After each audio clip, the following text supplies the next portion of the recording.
Hello everyone, আসসালামু আলাইকুম। সবাই কেমন আছেন? আশা করি ভালো আছেন। আরজুস কিচেনে সবাইকে স্বাগত জানাচ্ছি।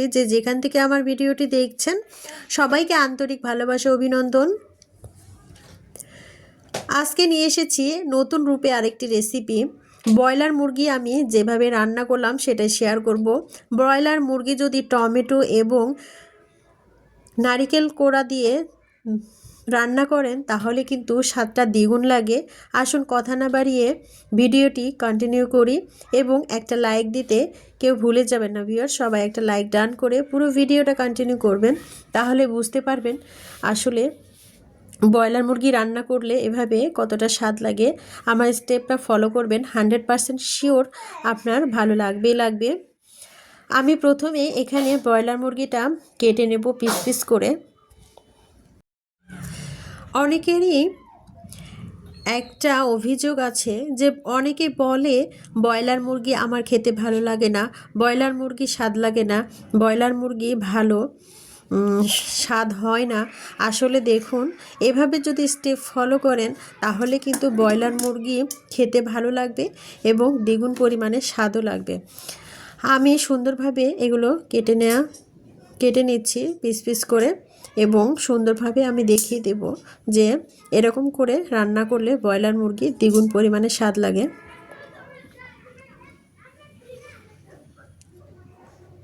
আমার এগুলো কেটে নেওয়া হয়ে গিয়েছে, সম্পূর্ণটাই আমি কেটে নিয়ে যতটুকু রান্না করব ততটুকুই আমি নিয়েছি এবং সুন্দরভাবে ধুয়ে এখানে নিয়েছি। আর আমি আলু নিয়েছি, পেঁয়াজ কুচি করে নিয়েছিলাম, আর টমেটোগুলো স্লাইস করে কেটে নিয়েছি, কাঁচামরিচ, আদা, রসুন এগুলো নিয়েছি। রেগুলার মশলা যেগুলো লাগে সেগুলোই আমি এখানে নিয়েছি। আর এখানে প্রথমে আমি ব্রয়লার মুরগিটা ধুয়ে এখানে তেলের উপরে দিলাম, দিয়ে সুন্দরভাবে এটাকে ভেজে নেব। আর ব্রয়লার মুরগিটা যদি এভাবে ভেজে নিয়ে রান্না করা হয় তাহলে কিন্তু দ্বিগুণ পরিমাণে স্বাদ লাগে খেতে।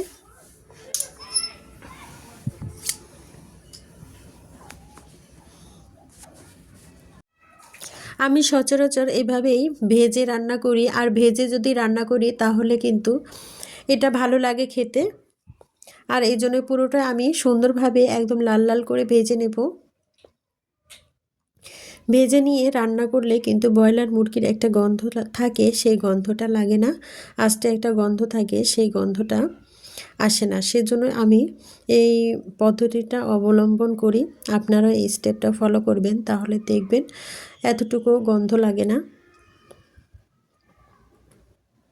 সুন্দরভাবে আমি ভেজে নিচ্ছি।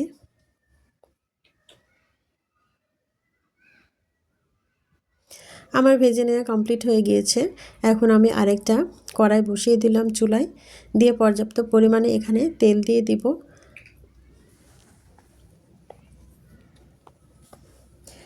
তেল দেওয়ার পরে এখানে পেঁয়াজ কুচি করে রেখেছিলাম সেটা আমি এখানে অ্যাড করব। পেঁয়াজগুলো সুন্দরভাবে ভেজে নেব, তেলের উপরে সুন্দরভাবে ভেজে নিচ্ছি।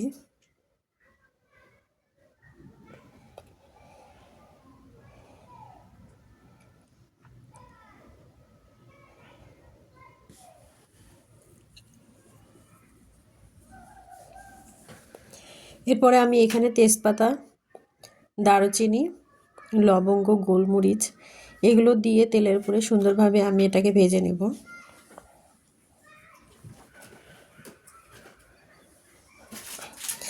ভেজে নেওয়ার পরে রেগুলার মশলা যেটা সেটা দেব। আদা রসুন বাটা এখানে দিয়ে দিলাম, আর এখানে গুঁড়ো মরিচ, হলুদ আর লবণ পেস্ট করে এখানে দিয়েছি। দিয়ে সুন্দরভাবে মশলাটাকে কষিয়ে নেব।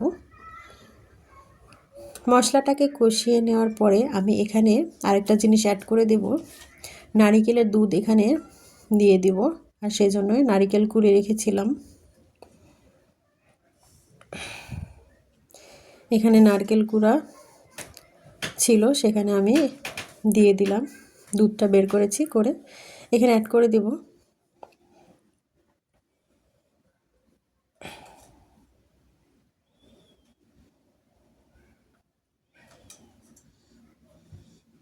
এভাবে রান্না করলে কিন্তু খুব ভালো লাগে। এরপরে আমি ব্রয়লার মুরগি ভেজে রেখেছিলাম সেটা আমি এখানে অ্যাড করে দিলাম, দিয়ে সুন্দর করে আমি এটাকে কষিয়ে নেব।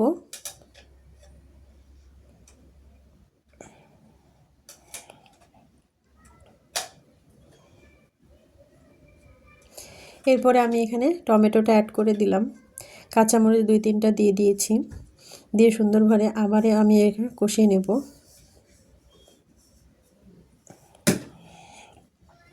ভিডিওটি ভিউয়ার্স যদি সামান্যতম ভালো লেগে থাকে অবশ্যই লাইক কমেন্ট শেয়ার করে পাশেই থাকবেন। যদি ভিডিওটি নতুন দেখছেন যারা ভিউয়ার্স অবশ্যই চ্যানেলটি সাবস্ক্রাইব করে দিবেন এবং নোটিফিকেশন অল করে রাখবেন যাতে নিত্য নতুন ভিডিও আপনার কাছে পৌঁছে যায়।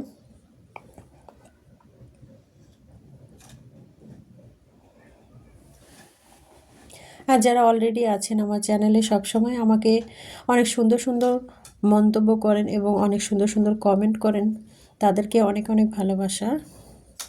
এই যে সুন্দরভাবে আমি কষিয়ে নিচ্ছি, একটু ঢাকনা দিয়ে ঢেকে আবারও কষিয়ে নিচ্ছি, আবারও একটু ঢাকনা দিয়ে ঢেকে সুন্দরভাবে কষিয়ে নিচ্ছি অফ ক্যামেরায়। আসলে ঢাকনা দিয়ে ঢেকে ঢেকে যদি মাংসটা কষানো হয় তাহলে কিন্তু দ্বিগুণ পরিমাণে স্বাদ লাগে। আর তরকারিতে সবসময় গরম পানি ইউজ করা ভালো, গরম পানি ইউজ করলে কিন্তু তরকারির স্বাদটা আরও দ্বিগুণভাবে বেড়ে যায়। এই যে কত সুন্দর একটা কালার চলে এসেছে, আমি এখানে পানি দিয়ে দিয়েছি, দিয়ে সুন্দরভাবে ঢাকনা দিয়ে ঢেকে একদম আমি জাল করে নেব। এভাবে রান্না করলে কিন্তু খুবই ভালো লাগে। আর আলুটা আমি কাঁচায় দেব না, এখানে আমি আলুটা ভেজে নেব, আর সেজন্য আমি কড়াইয়ে এটা ভেজে নিচ্ছি। সামান্য তেল দিয়ে আমি কড়াইয়ে এটাকে সুন্দরভাবে ভেজে নেব, ঢাকনা দিয়ে ঢেকে ঢেকে এটাকে সুন্দরভাবে আমি ভেজে নেব। এখানে আদা সিদ্ধ হয়ে যাবে। এরপরে বলকের ওপরে আমি এই আলুটা অ্যাড করে দেব। একটু নেড়ে চেড়ে আমি আলুটা অ্যাড করে দিচ্ছি।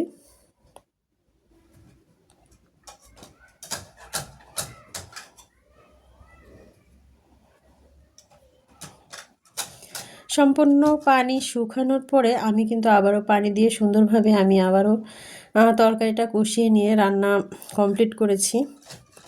সম্পূর্ণটা ভিডিওটা দেখানো সম্ভব হয়নি।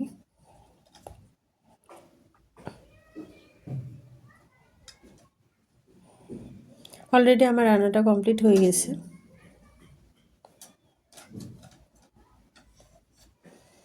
অনেক সুন্দর হয়েছিল তরকারিটা এবং অনেক স্বাদ হয়েছিল। ব্রয়লার মুরগিটা এভাবে যদি আপনারা রান্না করেন অবশ্যই ভালো লাগবে খেতে।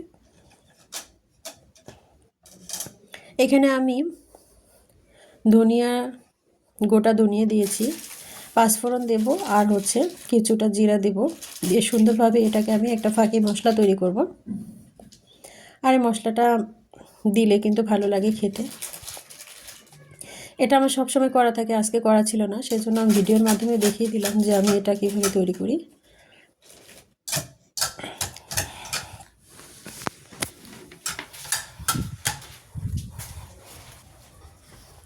হামানদিস্তায় নিয়ে এটা সুন্দরভাবে আমি বেটে নিচ্ছি। আর আপনারা ব্লেন্ড করতে পারেন কিংবা পাটায় বেটে নিতে পারেন।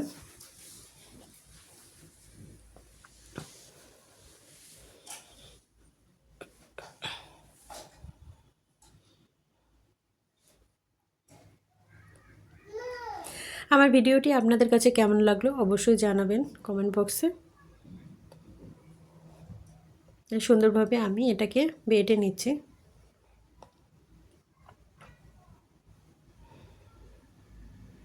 আমার এগুলো গুঁড়ো করা হয়ে গিয়েছে, আমি এটা বলকের উপরে এটাকে অ্যাড করে দেব, দিয়ে একটু নেড়ে চেড়ে মিশিয়ে নেব। আমার রান্নাটি কমপ্লিট হয়ে গিয়েছে, দেখুন কতটা সুন্দর একটা কালার চলে এসেছে, অনেকটা লোভনীয় হয়েছে। আমার রান্নাটি আপনাদের কাছে কেমন লাগলো অবশ্যই জানাবেন। এখন আমি এটাকে সার্ভ করে দেখাবো।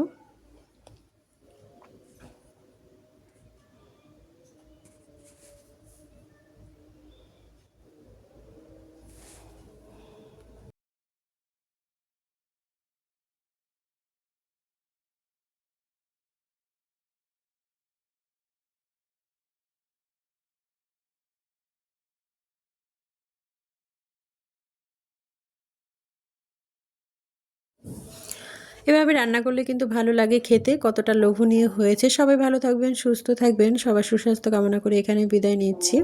আল্লাহ হাফেজ।